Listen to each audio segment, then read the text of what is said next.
আকাশবাণী খবর পড়ছি শাশ্বতী দত্ত। বিশেষ খবর হলো, প্রধানমন্ত্রী নরেন্দ্র মোদী আজ উত্তরপ্রদেশ সফরে 10 লক্ষ কোটি টাকারও বেশি মূল্যের বিভিন্ন উন্নয়নমূলক প্রকল্পের সূচনা করবেন। নতুন দিল্লিতে বিজেপির জাতীয় সম্মেলনে সাধারণ নির্বাচনের আগে দলীয় কর্মীদের নতুন উদ্যমে সমাজের প্রতিটি শ্রেণীর কাছে পৌঁছে যাওয়ার আহ্বান জানিয়েছেন প্রধানমন্ত্রী। রাষ্ট্রপতি দ্রৌপদী মুর্মু আজ 5 দিনের সফরে আন্দামান ও নিকোবর দ্বীপপুঞ্জ সফরে যাচ্ছেন। আন্দোলনরত কৃষকদের নানা বিষয় নিয়ে কেন্দ্রীয় সরকারের সঙ্গে কৃষকদের আলোচনা গতকাল চণ্ডীগড়ে শেষ হয়েছে। রাজকোটে তৃতীয় ক্রিকেট টেস্টে ভারত ইংল্যান্ডকে 434 রানে হারিয়ে 5 ম্যাচের টেস্ট সিরিজে 2-1 এগিয়ে গেছে। আসছে বিস্তারিত খবরে। প্রধানমন্ত্রী নরেন্দ্র মোদী আজ উত্তরপ্রদেশ সফরে যাচ্ছেন। 10 লক্ষ কোটি টাকারও বেশি মূল্যের বিভিন্ন প্রকল্পের সূচনা করবেন তিনি। গত বছর ফেব্রুয়ারি মাসে ইউপি গ্লোবাল ইনভেস্টার্স সামিটে প্রস্তাবিত বিনিয়োগের বাস্তবায়নে এটি হবে চতুর্থ অনুষ্ঠান। এইসব প্রকল্পের মধ্যে রয়েছে ম্যানুফ্যাকচারিং, পুনর্নবীকরণযোগ্য শক্তি, তথ্য প্রযুক্তি ও তথ্য প্রযুক্তি নির্ভর ক্ষেত্র, খাদ্য প্রক্রিয়াকরণ, আবাসন, বিনোদন, শিক্ষা ইত্যাদি। সম্ভাল জেলায় শ্রী কল্কিধাম মন্দিরে শিলান্যাসও করবেন প্রধানমন্ত্রী। নতুন দিল্লির ভারত মণ্ডপমে বিজেপি শাসিত রাজ্যগুলির মুখ্যমন্ত্রীদের সম্মেলনে গতকাল প্রধানমন্ত্রী নরেন্দ্র মোদী পৌরোহিত্য করেন। দলের জাতীয় সভাপতি জেপি নাড্ডা, কেন্দ্রীয় স্বরাষ্ট্রমন্ত্রী অমিত শাহ প্রমুখ এই বৈঠকে যোগ দেন। সম্মেলনে আসন্ন লোকসভা নির্বাচনের প্রস্তুতি এবং রাজ্যগুলিতে নানান কেন্দ্রীয় সরকারি প্রকল্পের অগ্রগতি নিয়ে আলোচনা হয়েছে। শ্রী মোদী বলেন, বিকশিত ভারত হয়ে ওঠার লক্ষ্যে আগামী 5 বছর দেশের কাছে অত্যন্ত গুরুত্বপূর্ণ। আগামী 100 দিনে বিজেপি কর্মীদের নতুন উদ্যম ও নতুন বিশ্বাস নিয়ে কাজ করতে হবে। প্রতিটি ভোটার সুবিধা প্রাপক এবং প্রত্যেক সম্প্রদায়ের কাছে পৌঁছে তাদের বিশ্বাস অর্জন করতে হবে।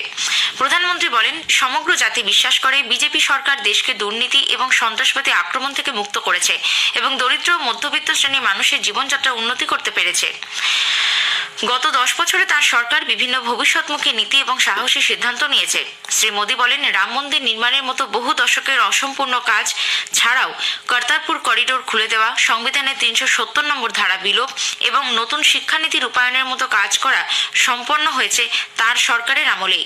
দেশের সংস্কৃতি এবং ইতিহাসকে ভিত্তি করে জাতির ভবিষ্যৎ গড়ে ওঠে বলে অভিমত প্রকাশ করেন তিনি। ভারত মণ্ডপমে বিজেপির জাতীয় কর্মসমিতির বৈঠকেও সন্দেশখালীর প্রসঙ্গ ওঠে। পশ্চিমবঙ্গে ভোটকে কেন্দ্র করে ব্যাপক হিংসার উল্লেখ করেন দলের প্রবীণ নেতা কেন্দ্রীয় স্বরাষ্ট্রমন্ত্রী অমিত শাহ। ভাইপোকে মুখ্যমন্ত্রী করায় তৃণমূল কংগ্রেসের প্রধান মমতা ব্যানার্জির একমাত্র লক্ষ্য বলেও মন্তব্য করেন তিনি। ভারতের G20 শেরপা অমিতাভ কান্ত বলেছেন, আগামী 3 দশকে 9 থেকে 10% বিকাশ হার নিয়ে ভারত 2030-এর মধ্যে 10 লক্ষ কোটি এবং 2047-এর মধ্যে 35 লক্ষ কোটি ডলারের অর্থনীতির দেশ হয়ে ওঠার লক্ষ্যে অগ্রসর হচ্ছে। মুম্বাই প্রযুক্তি সপ্তাহের উদ্বোধনী অনুষ্ঠানে ভাষণ দিতে গিয়ে গতকাল তিনি বলেন, তরুণ উদ্যোগীদের উচিত কৃত্রিম বুদ্ধিমত্তা, লজিস্টিক্স, স্বাস্থ্য এবং শিক্ষার মতো বিষয়ের উপর বেশি গুরুত্ব দেওয়া। রাষ্ট্রপতি দ্রৌপদী মুর্মু আজ 5 দিনের সফরে আন্দামান ও নিকোবর যাচ্ছেন। সফরকালে রাষ্ট্রপতি শহীদ স্তম্ভে পুষ্পার্ঘ্য নিবেদনের পাশাপাশি সেলুলার জেল ও মিউজিয়াম ঘুরে দেখবেন। সেখানে লাইট অ্যান্ড সাউন্ড শো দেখবেন তিনি।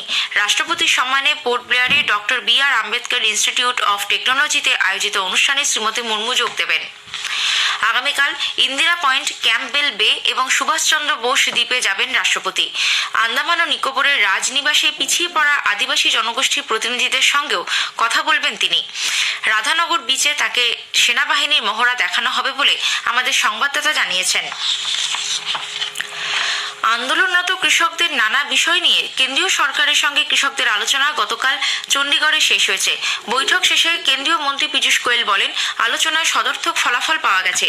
দুপক্ষই জাতীয় ক্রেতা সমবায় সংঘ NCCF এবং জাতীয় কৃষি সমবায় বিপণন সংঘ NAFED-কে আরও শক্তিশালী করার পাশাপাশি কৃষকদের কাছ থেকে ন্যূনতম সহায়ক মূল্যে আগামী 5 বছর উৎপাদিত সামগ্রী কেনার ব্যাপারে প্রস্তাব রেখেছে।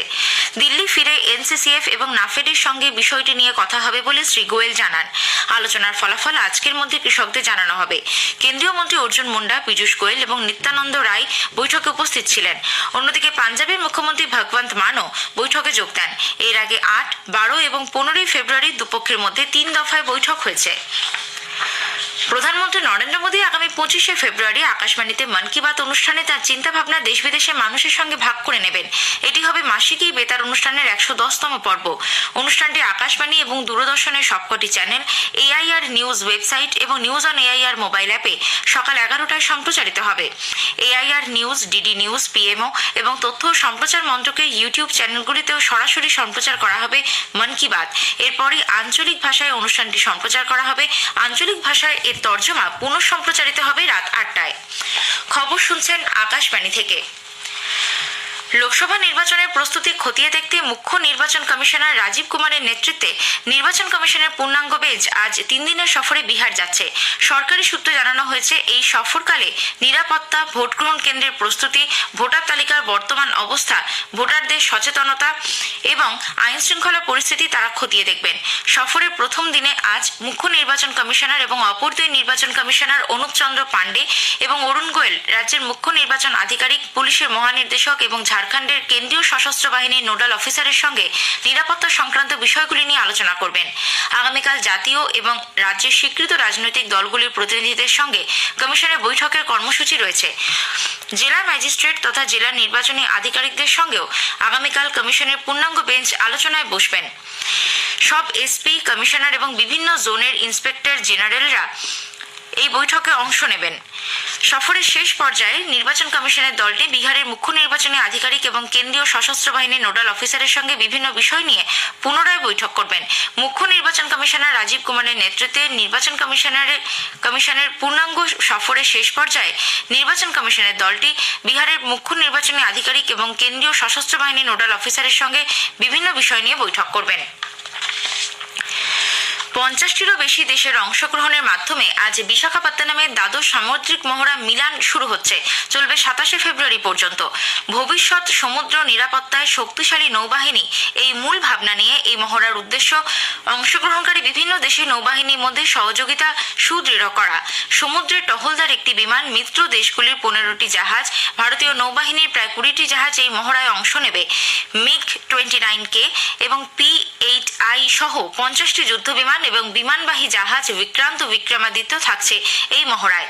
মিলান হলো অংশগ্রহণকারী নৌবাহিনীগুলির মধ্যে মতামত আদান প্রদান, গভীর সমুদ্রে নিরাপত্তা বাড়ানো এবং সামুদ্রিক বাণিজ্যের সুরক্ষা সুনিশ্চিত করার একটি মঞ্চ। বিমান অবতরণের 30 মিনিটের মধ্যে এবার থেকে ব্যাগ হাতে পাবেন যাত্রীরা। উড়ান নিরাপত্তা সংক্রান্ত ব্যুরো BCAA সম্প্রতি এই বিষয়ে দেশের বিমান পরিবহন সংস্থাগুলিকে নির্দেশ পাঠিয়েছে। আগামী 10 দিনের মধ্যে বিমান সংস্থাগুলিকে এর জন্য প্রয়োজনীয় পদক্ষেপ করতে হবে বলে নির্দেশিকায় জানানো হয়েছে। উড়ান যাত্রার মান উন্নত করতে Air India, IndiGo, Akasa Air, SpiceJet, Vistara, AIX connect এবং এয়ার ইন্ডিয়া এক্সপ্রেসের মতো দেশের প্রধান 7টি বিমান পরিবহন সংস্থাকে এই নির্দেশিকা পাঠিয়েছে BCAS। মার্কিন যুক্তরাষ্ট্র ইয়েমেনে হুথি বিদ্রোহীদের ঠিকানাগুলিতে ক্ষেপণাস্ত্র হামলা চালিয়েছে। মার্কিন সেন্ট্রাল কমান্ড সেন্টকম জানিয়েছেন, হুথিদের অ্যান্টি শিপ ক্রুজ ক্ষেপণাস্ত্র, মানববিহীন জলযান এবং জলের তলায় চলতে সক্ষম এমন কয়েকটি যানকেও নষ্ট করে দেওয়া হয়েছে। গত কয়েক মাস ধরে লোহিত সাগর দিয়ে চলাচলকারী জাহাজগুলির উপর হুথি বিদ্রোহীরা লাগাতার হামলা চালাচ্ছিল বলে অভিযোগ। এ বিষয়ে হুথিদের কোনো বক্তব্য এখনো পাওয়া যায়নি। সম্প্রতি হুথিরা ভারতগামী পানামার পতাকা লাগানো একটি জাহাজে ক্ষেপণাস্ত্র হামলা চালায়। ইন্দোনেশিয়ার প্রাবোও সুবিয়ান্ত রাষ্ট্রপতি পদে নির্বাচিত হওয়ায় প্রধানমন্ত্রী নরেন্দ্র মোদী তাকে অভিনন্দন জানিয়েছেন। এক বার্তায় শ্রী মোদী বলেন, নতুন সরকারের সঙ্গে কাজ করতে তিনি মুখিয়ে রয়েছেন। ইন্দোনেশিয়া ভারত সর্বাত্মক কৌশলগত অংশীদার বলেও উল্লেখ করেন শ্রী মোদী। ভারতীয় আবহাওয়া দপ্তর IMD আগামী 2-3 দিন পশ্চিম হিমালয় অঞ্চলে ভারী বৃষ্টি এবং তুষারপাতের পূর্বাভাস দিয়েছে। উত্তর পশ্চিম ভারতের সমভূমি অঞ্চলেও এই সময় বৃষ্টি হবে। জম্মু কাশ্মীর, লাদাখ, গিলগিট, বালতিস্তান, মুজাফফরাবাদ এবং হিমাচল প্রদেশের বেশ কয়েকটি অংশে আগামী 2 দিন ভারী থেকে অতি ভারী তুষারপাতের সম্ভাবনা রয়েছে। এছাড়া পাঞ্জাব, চণ্ডীগড়, দিল্লি, পশ্চিম উত্তরপ্রদেশ এবং রাজস্থানে আগামী 2-3 দিন হালকা থেকে মাঝারি বৃষ্টি হতে পারে। রাজকোটের তৃতীয় ক্রিকেট টেস্টে ভারত ইংল্যান্ডকে 434 রানে হারিয়ে 5 ম্যাচের টেস্ট সিরিজে 2-1 এগিয়ে গেছে। টেস্ট ক্রিকেটে ভারত সবচেয়ে বেশি রানে ব্যবধানে জয়ের নজির গড়েছে। এর সুবাদে ভারত বিশ্ব টেস্ট চ্যাম্পিয়নশিপের পয়েন্ট তালিকায় এক ধাপ উঠে দ্বিতীয় স্থানে পৌঁছেছে। চতুর্থ দিনে গতকাল ভারত 4 উইকেটে 430 রানে দ্বিতীয় ইনিংসের সমাপ্তি ঘোষণা করে। যশস্বী জয়সওয়াল 214 এবং সরফরাজ খান 68 রানে অপরাজিত থাকেন। বিরাট কোহলির পর যশস্বী পরপর 2টি টেস্টে 200 রান করার নজির গড়লেন। 2 ইনিংসে মোট 7 উইকেট নিয়ে রবীন্দ্র জাদেজা ম্যাচের সেরা হয়েছেন। খেলার সংক্ষিপ্ত স্কোর: ভারত 445 ও 4 উইকেটে 430 ডিক্লেয়ার্ড, ইংল্যান্ড 319 এবং 122। চতুর্থ টেস্ট অনুষ্ঠিত হবে রাঁচিতে 23 ফেব্রুয়ারি। শেষ করার আগে খবরের বিশেষ কিছু অংশ আরও একবার। প্রধানমন্ত্রী নরেন্দ্র মোদী আজ উত্তরপ্রদেশ সফরে 10 লক্ষ কোটি টাকারও বেশি মূল্যের বিভিন্ন উন্নয়নমূলক প্রকল্পের সূচনা করবেন। রাষ্ট্রপতি দ্রৌপদী মুর্মু আজ 5 দিনের সফরে আন্দামান ও নিকোবর দ্বীপপুঞ্জ যাচ্ছেন। খবর শেষ হলো।